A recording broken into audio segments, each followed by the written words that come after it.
All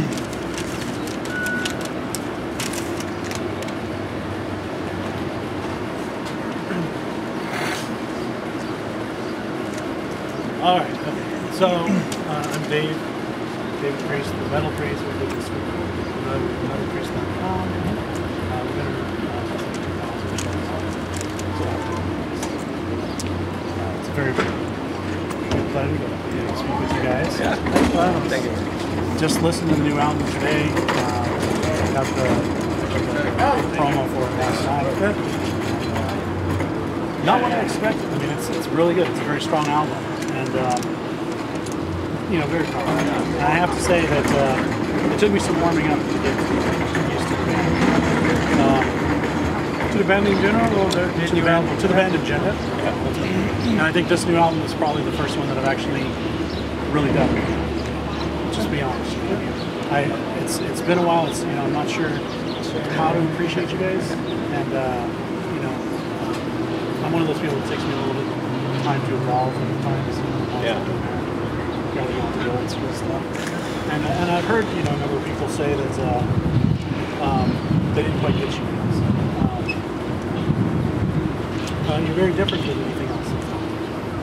Was this something that just naturally occurred, or was it, you know, your mission to try and be different?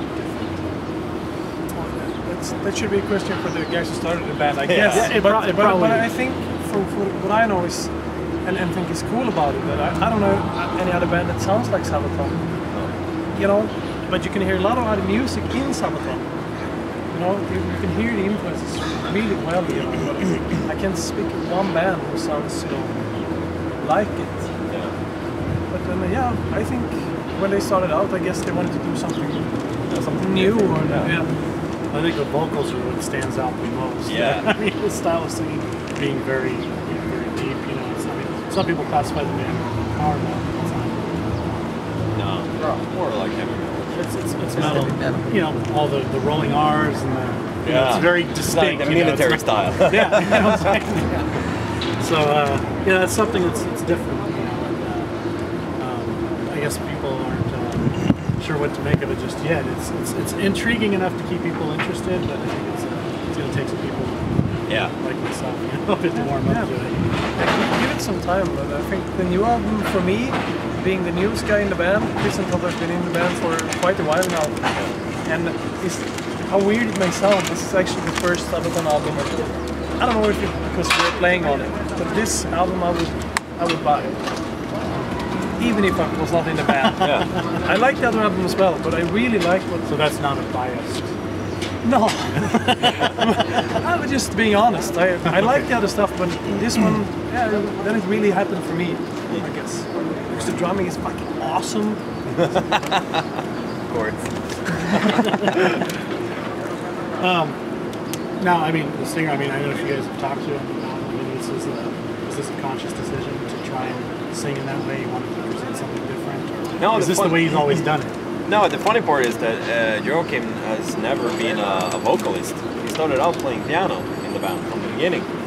And then Per, the bass player, told him, I mean, you can just roll something into the mic until we find a singer. And yeah, after a while, Per thought, this sounds cool, but different in a way. So yeah, we're gonna keep you as a vocalist, and we're gonna add a new keyboard player. He's like, what the fuck? So I want to play keyboards, man. Yeah, so it's a pretty cool story actually, because he started out playing piano. He's an amazing piano player. Really? Yeah. And obviously guitar players. Yeah. So do you guys have a keyboard player with you? Nope. No. Still without. Yeah. You should do something if he's that good. You should show off. Yeah, we did that in Sweden actually. They have an old song from the really early era, and we took up a really big keyboard and he started playing and singing at the same time, and then we started playing with it. So now, of course, you guys, like you said, you've been around for a while, but you're the newest guy in the band, and you know, I mean, I don't know, when you're a kid, when you dream of getting into a band, you get to a band, you put some albums out, things are going good, and all of a sudden, the band's just not there anymore. Yeah. Everybody just leaves. Because you guys get the call to come in and be the replacements, but you know, I mean, that's a pretty traumatic thing. You know? I mean, do you think that there was ever a time that that was like the end. It's the end. Yeah. The singer thought it was the end. I mean, a lot of people thought it was the end because so many left. And four people. Yeah. And After what is it? 10 years? yeah, 10 years. More. I mean, everybody grows up like in young age thinking, I want to be a rock star. But when you start having a house, kids, a wife, it starts to get really complicated being on a tour. At least For some people. for some people, it is a problem. And I mean, so many shows we do now a year. It's insane. We don't have any free time at home almost. It's just hard to have a girlfriend at home. But I mean, what did we do last year? 140 shows. Then just the traveling. Plus the travel days. Plus the travel days. You think that there's a lot of musicians out there that don't really count the cost of what it's going to be involved getting into this industry? Yeah, I don't know. What I know is that a lot of musicians who absolutely think they know what it's like until they get into a band. Or 30-hour flight to Costa Rica, 6-hour and 60-minute show, 36 hours back. Yeah. And then you're home for one sleep. day and next show. You know, it's pretty hard, but if you're not in it for the money, walk that way. Yeah. And if you're really into it to play music, maybe that's why, I don't know. We must be a little bit stupid to do this. Yeah. Now, do you think you guys, will eventually reach that point where the road's going to be retired, settle down to the family thing? Or is this something you're planning on being in for the long haul? This is for the long haul. All of us, otherwise we wouldn't be in this band. They were very clear with that when we joined the band. Yeah. They want a repeat of history, obviously. Of course, that would be terrible for the everything. So. I mean, I don't have anything else than music. I love music. Now, why the war? It's all about. I mean, do you feel like this is limited? I mean, there's so many bands out there singing about slaying dragons and fucking women and stuff like that. I mean, it's not that many bands singing about fucking men. Yeah, exactly. Start doing that. Should we start doing that? Is that weird? It depends on what circles you're in, man. There's a few blocks down the road. I don't know. Embrace you wholeheartedly. You have a place to play every night, I'm sure. No, I mean, it was actually, I heard this story from Joachim, and how they got into writing about the history of war was the first time they wrote Prima Victoria. It was a really heavy song, and they wanted the content to be something really powerful and heavy to the song. And they came into the D-Day, so they started searching and reading books and stuff, and got more and more into it. So, I mean, writing lyrics wasn't a necessary evil anymore. So that's why they got into like the war thing. And it's definitely not limited. Well, there's a lot of wars. Yeah, there's a lot of wars, and I guess it's not always about the war in itself. You know, it could be side stories. You know, from about some general. You know, there's so much stories, and they send them in to the band. You know, stories you've never heard of, which are fantastic. You know, about Finnish soldiers, Polish soldiers, it's good. We don't take parts in anything. I mean, if we did that, we would be a political band, which we're not. And then you can see that in the lyrics too. I mean, we're a non-religious, non-political band. But historical. So. And I was told all these years, growing up, that metal was for dummies. Yeah. That didn't know anything about history or ways politically or socially, scientifically, or whatever it is. And then we have you. But I mean, it's more fun in that way. I mean, war is a terrible thing, and it shouldn't happen, but it shouldn't be forgotten. I mean, right.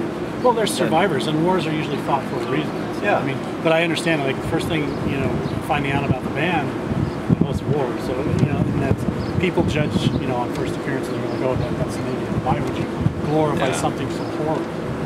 Yeah. But then. Check your sources, right? Yeah, exactly. Right. That's how it is. You can go on Wikipedia and say whatever. Yeah.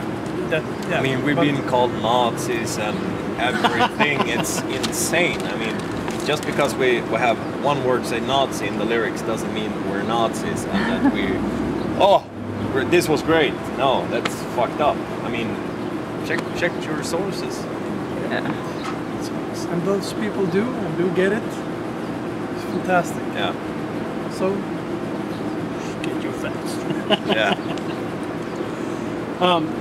Now this tour that you've been on has been turning out pretty well. It's been really good, actually. way better than we expected. Yeah. 'Cause I toured with Sabaton as they were supporting my old band Evergrey in 2011, and I could see how Sabaton were treated back then from the audience. It was good, but coming back a couple of years later and playing with the band, I could see the difference. You know, there's really something happening. It feels fantastic. Is there more of a camaraderie in the band now? You guys, I mean, no. is it a dictatorship or is it a democracy? Or, I mean, how's the structure work? Does everybody have a say so? Everybody has a saying now.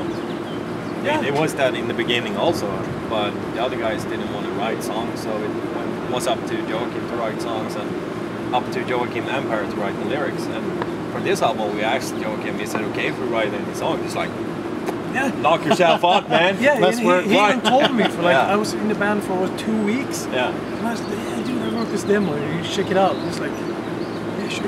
Okay. Is it okay if I do some demos? Like, dude, you can write all the songs in the new album. Just make sure they're good enough. Yeah. To get a warm welcome like that into a new band, Yeah. you know, you get psyched about it. Like, wow, I can write songs, you know. So both me and Chris and Todd wrote songs in this album. Yeah. So, And there's obviously confidence that nothing was rejected. Going back like, no, we can't do this. yeah, of course. There wasn't. Yeah, Well, that's how it is. Yeah, of course. Yeah. I mean, if it's not good enough, it's not good enough. How do you decide? I mean, we have a listening with all in the band and then the producer, Peter Tekrin, and it's like, we have like a voting. It's like, is this good enough or should we change just this part or maybe this part? And just so everybody can have a say, like, wow, this is good enough now. This is really good. And if it's not, we put it aside and maybe take it for the next album and try to, yeah. Do you ever feel like some of the stuff that you've come up with, it really does work and it is good, but like you got people against you? No, the No. thing is, with being with the people in the band right now and being at this professional level that we are and try to be, there's nothing personal in this stuff. No. Because everyone is cool with it. We don't scream at each other, yeah, that sucked, man. No. I want my fucking song on the album. No egos. No egos. And you know, that's I can tell really him when he straight. writes demos what I think about it. And he's Yeah. like, yeah, okay, maybe I don't agree. I agree to disagree then. So let's bring Joachim in and Per and whatever. And we Yeah. sort it out. Really no problem at all. And everyone wants the best quality and the best finished product. Well, the new album's about ready to come out again. I listened to it. It's a fantastic album. Really Thank you digging very it. much. Thank you. What's next for you guys following this tour? After this, we come back home to Sweden for like 3-4 days, and then we go on a festival tour. Fly out another 36 hours. Yeah. We do promotion for a week or so Yeah. in Europe, or maybe Sweden, something like that. And then the festivals. Yeah, all the festivals. Then we have our own headline Swedish tour. We do all the big, what's it called? We do an open air festival Yeah. outside 12 dates. I think it is 12 in Sweden. It's going to be really cool for us. I think it's the biggest thing Sabaton done in Sweden. Yeah. We had have a lot of cool support bands or special guests as well. Which we can say. Udo is there. Yeah, really? we can say. Oh, we can? Yeah. Okay, cool. DAD. Yeah, we can say. It's, Give us the it's- scoop. Yeah, that's a badass band. So Yeah. Udo and DAD, Disneyland After Dark, Yeah. Danish band, Yeah. Amaranth. Amaranth, Sweden. Yeah. Udo Dirk Schneider. That's kind of cool. Yeah. This is important. it's amazing that guy is just still Yeah, he's rocking churning it out. out, Fucking man. badass. Yeah. Nice guy. Well, I wish you guys the best of luck. Thank you. Thank I'm you looking for forward having to me. the show tonight. It's going to be fun. Thank you very much. Awesome.